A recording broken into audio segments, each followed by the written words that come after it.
Sejak menjadi penjabat di Surabaya hingga menjadi Menteri Sosial, Tri Risma hari ini memang dikenal cepat tanggap untuk kondisi darurat. Seperti halnya saat terjadi gempa bumi di Cianjur, Jawa Barat. Didampingi sejumlah jajarannya serta petugas pengamanan polisi dan tentara, Risma meninjau langsung lokasi gempa pada Kamis 24 November 2022. Saat tengah serius belusukan, tiba-tiba kepala Risma menabrak spion mobil yang ada di hadapannya.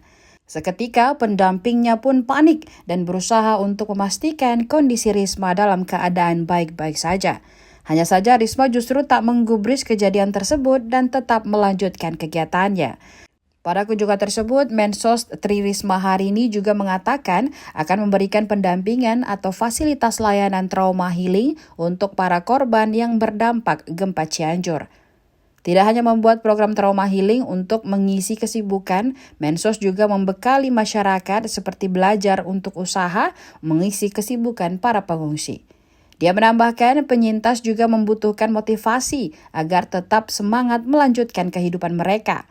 Diketahui hingga kini proses evakuasi para korban gempa dan tanah longsor di Cianjur masih terus dilakukan. Hingga Sabtu 26 November 2022 masih terdapat 14 orang yang dinyatakan hilang.